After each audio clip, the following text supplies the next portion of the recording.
आपण तांदूळापासून अगदी वेगवेगळे प्रकारचे वाळवणाचे प्रकार बनवत असतो आणि चकल्या देखील आपण वेगवेगळ्या प्रकारचे बनवत असतो। आज आपण तांदूळाची अगदी परफेक्ट अशी वाळवणाची चकली कशी बनवायचं ते आज आपण बघणार। तर तुम्ही बघू शकाल अगदी छान अशी आपली वाळवणाची तीनपट फुलणारी अगदी परफेक्ट अशी आपली अजिबात सोडा न वापरता छान अशी आपली चकली ही तयार आहे। जेवढी दिसायला सुंदर दिसते तेवढी चविष्ट आणि अगदी छान अशी आपली चकली ही तयार झाली। वेळ न घालवता लगेच आपण आता रेसिपीला सुरुवात करूया। रेसिपी आवडली तर नक्की लाईक करा, शेअर करा, कमेंट्स करा आणि चॅनलला सबस्क्राईब करायला विसरू नका। सर्वात प्रथम आता आपण त्यासाठी लागणारे तांदूळ हे 2 ते 3 दिवस आपण भिजवून घेणार आहोत। आता आपल्याकडे कितपत वेळ आहे त्यानुसार आपण 2 किंवा 3 दिवस भिजवून घेतले तांदूळ तरी काही हरकत नाही। इथं बरोबर मी अर्धा किलो आता तांदूळ घेतले। आता हे तांदूळ आपण 2 ते 3 पाण्याने अगदी स्वच्छ तळ हाताने धुवून घ्यायचे।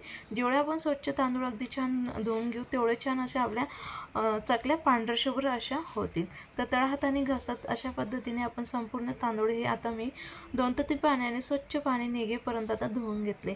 आपले तांदूळ हे धुवून झाल्यानंतर लगेच त्या तांदूळांमध्ये अगदी भरपूर असं आपण पाणी टाकून अगदी 2 ते 3 दिवस याला भिजवून घेणार आहोत। आणि 2 ते 3 दिवस आपण मध्ये मध्ये तांदूळाचं पाणी हे बदलत त्यामुळे काय होईल तर आपल्या तांदूळांचा अजिबात आंबूस वास येणार नाही। तर 3 दिवसानंतर तुम्ही बघू शकाल आपला तांदूळ हा अगदी छान मऊसूत असा भिजून तयार झाला आहे।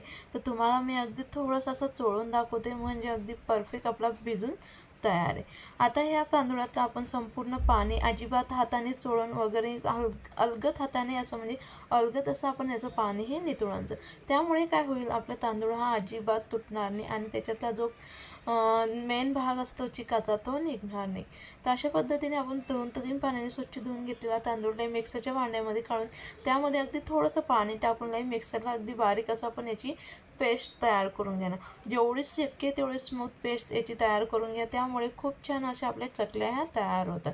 लगेच आपण दळून घेतलेली पेस्ट एका बाउलमध्ये काढून घेऊया। अशाच पद्धतीने आपण आता संपूर्ण तांदूळ हा दळून घेणार आहोत। जेवढं शक्य आहे तेवढी बारीक पेस्ट तयार करून घ्या, त्यामुळे काय होतं अगदी छान असा आपला तांदूळाचा चीक हा तयार होतो। तर दुसरं भांडं देखील मी अशाच पद्धतीने अगदी थोडंसं पाणी घालून त्याला दळून घेतलंय। तर आपला तर संपूर्ण तांदूळ हा दळून झाल्यानंतर लगेच आपण ह्या भांड्याला धुवून घेणार आहोत। आता आपण ह्या स्टेपला अगदी भरपूर असं ह्या चिकामध्ये पाणी हे घालणार आहोत। यामुळे काय होईल आपला जो चीक आहे तो संपूर्ण व्यवस्थित तळाशी बसतो आणि पाणी हे आपलं पूर्णपणे वरती येतं आणि जे काही खराब पाणी असतं ते वरती येतं आणि त्यामुळे आपला चीक हा अगदी छान पांढरशुभ्र असा तयार होतो। चिकाला आपण पाण्यामध्ये व्यवस्थित मिक्स करून घेतलंय। अगदी भरपूर असं पाणी वापरा, त्यामुळे आपला चिकाचा वास देखील येत नाही। तर लगेच याच्यावरती झाकण ठेवून आपण रात्रभर आता याला असंच ठेवून देणार आहोत। तर दुसऱ्या दिवशी तुम्ही बघू शकाल आता आपण ह्या चिकावरचं पाणी हे अगदी वरती तरंगतंय आणि चीक हा तळाशी बसलाय। हलक्या हाताने चीक येईपर्यंत आपण म्हणजे पीठ येईपर्यंत त्याच्यातलं पाणी हे काढून द्यायचं आणि दुसरं पाणी घालून पुन्हा याला व्यवस्थित मिक्स करून अशाच पद्धतीने आपण एक दिवसभर म्हणजे 24 तास आपण ठेवणार आहोत। फक्त रात्रभरही ठेवलं तरी काही हरकत नाही। अगदी छान अशा आपल्या चकल्या बनवायचे असतील तर आपण 24 तास ठेवणं गरजेचं आहे। तर दुसऱ्या दिवशी तुम्ही बघू शकाल हलक्या हाताने आपण चीक येईपर्यंत हे पाणी हे काढून घ्यायचं। लयसीला व्यवस्थित मिक्स करून घेणार आहोत। आता ह्या चिकापैकी फक्त मी 1.5 वाटीचं म्हणजे अगदी मोठी वाटी माझी तर अर्ध्या चिकाचा आपण आता अगदी छान अशा चकल्या बनवून घेणार आहोत आणि त्यानंतर अर्ध्या चिकाचं मी नंतरून बनवणार आहे। तर लयचं आपण ह्या मापाने आता चीक हा मोजून घेणार आहोत। ज्या वाटीने आपण चीक मोजणार आहोत त्याच वाटीने यासाठी लागणारं पाणी आपण मोजून घेणार आहोत। म्हणून कुठलंही भांडं एक तुम्ही निश्चित करून घ्या, त्यामुळे आपल्या चकल्या ह्या अगदी छान अशा तयार। बरोबर मी मोठ्या एका बाउलमध्ये बरोबर 1.5 कप चीक हा घेतलाय म्हणजे 1.5 वाटी चीक आपण काढून घेतलाय। त्यानंतर लगेच ह्या वाटीने आता साईडला आपण पाणी गरम करून घेणार आहोत। यासाठी लागणारं चीक आपण तयार करून घेतलेलं ते आता एका बाउलमध्ये काढून घेतले आणि त्याच वाटीने बरोबर इथे 1.5 वाटी आता आपण पाणी आपण घेणार आहोत। थोडंसं जास्ती कमी झालं तरी काही हरकत नाही, थोडं जास्ती झालं चालेल पण कमी होऊ देऊ नका, त्यामुळे आपलं चीक हे व्यवस्थित शिजणार नाही। 1.5 कपसाठी 1.5 कपच आपण ह्यासाठी इथं पाणी हे वापरणार। चीक हे हलकंसं गरम झालं पाणी हे हलकंसं गरम झाल्यानंतर लगेच याच्यामध्ये आपण आता चवीनुसार मीठ हे घालणार। अजिबात आज आपण सोडा वगैरे वापरणार नाही आहोत। आपण चीक हे अगदी परफेक्ट असं तयार करून घेतले तांदूळ वगैरे भिजवून। जर तुम्ही तांदूळ हा कमी दिवस भिजवला असेल, समजा 1-1.5 दिवस भिजवला तरी काही हरकत नाही. त्यावेळेस आपल्याला थोडंसं सोडा वापरण्याची गरज भासते. त्यानंतर लगेच आपलं पाणी हे अगदी छान असं गरम झाल्यानंतर, उकळतं झाल्यानंतर लगेच त्याच्यामध्ये कमी गॅस करून आता अगदी थोडं आपण चीक घालत पाण्यामध्ये व्यवस्थित रवीच्या सहाय्याने, लाटण्याच्या सहाय्याने जे आपल्याकडे असेल त्याच्या सहाय्याने व्यवस्थित ढवळत अशा पद्धतीने आपण हे चीक आणि पाणी हे मिक्स करून घेणार आहोत. जर तुम्ही एकाच वेळेस संपूर्ण चीक टाकून द्याल आणि त्यानंतर तुम्ही रवीच्या सहाय्याने याला मिक्स कराल तर यामुळे काय होईल, आपल्या चिकाच्या गुठळ्या होण्याची शक्यता असते. म्हणून अगदी थोडं चीक घालत पाण्यामध्ये आपण एकसारखा हात चालवत अशा पद्धतीने आपण चीक हे व्यवस्थित मिक्स करून घ्यायचं. अगदी छान घट्टसर गोळा होईपर्यंत आपण मंद गॅसवरती आता हा चीक शिजवून घेणार आहोत. फुल गॅसवरती शिजून घेऊ नका, तो लगेचच शिजेल आणि नंतरून आपल्या चकलींना तडे जाण्याची शक्यता राहील. तर 3 ते 4 मिनिटांनंतर लगेच आपला अगदी घट्टसर असा चीक तयार झाला आहे. लगेच याला व्यवस्थित मिक्स करून घेऊ. अगदी घट्टसर असं अगदी छान चकलींचं पीठ आपलं तयार झालं आहे. त्यानंतर ह्या स्टेपला काय करायचं, संपूर्ण पीठ हे व्यवस्थित मिक्स करायचं आणि लगेच याच्यावरती झाकण ठेवून मंद आचेवरती आपण 4 ते 5 मिनटं आपण शिजवून घेणार आहोत. जेवढं अगदी परफेक्ट आपण पीठ हे शिजवून घेऊ ना, तेवढ्या आपल्या चकल्या ह्या अगदी छान अशा तयार होते. 4 ते 5 मिनटानंतर पुन्हा आपण याला व्यवस्थित मिक्स करून द्यायचे.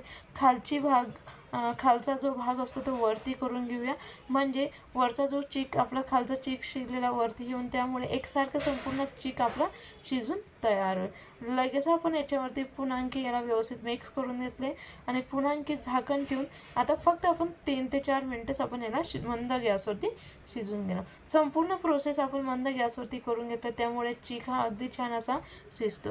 आपण हाताला थोडंसं पाणी लावून घ्यायचं आणि लगेच हातावरती अशी गोळी तयार करून बघायची, म्हणजे अगदी परफेक्ट असा आपला चीक शिजून तयार झाला आहे. लगेच आपण चकलींचा साचा घेऊन घेऊया आणि चकलीची प्लेट मी आता साच्याला लावली आणि त्यानंतर लगेच आपण चीक हे भरून घेणार. चकलींचं पीठ हे साच्यामध्ये अगदी दाबून असं भरून घ्यायचं. त्यामुळे काय होतं, आपली चकली ज्यावेळेस आपण टाकतो त्यावेळेस ती अजिबात तुटत नाही. अशाच पद्धतीने मी पूर्ण साचा हा पिठाने भरून घेतला आहे. लगेच आपण आता चकली करायला घेऊ. चकली बनवण्यासाठी इथे मी प्लास्टिकचा कागद घेतले. प्लास्टिकच्या कागदाला मी अजिबात तेल वगैरे न लावता आपण टाकून घेणार आहोत. अजिबात आपली चकली ही कागदाला चिटकणार नाही. फक्त तुम्ही त्याला कपडावरती टाकू नका. कपडावरती अगदी लगेच ती चिटकते आणि निघताना आपल्या चकल्या ह्या तुटतात. म्हणून प्लास्टिकचाच कागद वापरा. अशा पद्धतीने अगदी छान आपण पांढरशुभ्र संपूर्ण चकल्या ह्या तयार करून घेऊ. अजिबात आपली चकली ही कुठेही तुटत नाही आणि अजिबात चकलींचा कलर देखील आपला बदलला नाही. अगदी परफेक्ट अशा संपूर्ण चकल्या आपल्या आता तयार झाल्या. आता आपण याला उन्हामुळे 2 दिवस सुकवून घेऊया. दुसऱ्या दिवशी तुम्ही बघू शकाल अगदी छान असे आपले पांढरशुभ्र आणि अगदी परफेक्ट अशी आपली तांदूळाची वर्षभर टिकणारी वळवणाची चकली ही तयार झाली.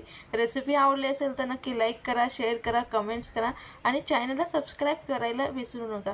फक्त जे तांदूळाचं आपण चीक बनवलेलं असतं ते योग्य पद्धतीने जर आपण शिजवून घेतलं तर आपल्या चकल्या ह्या अगदी छान अशा तयार होतात. अजिबात त्या कुठेही तुटत नाही आणि कुठेही त्यांचा अजिबात तुकडे वगैरे होत नाही, सोडा देखील होत नाही. चला आपण लगेच आता चकली ही तळून बघूया.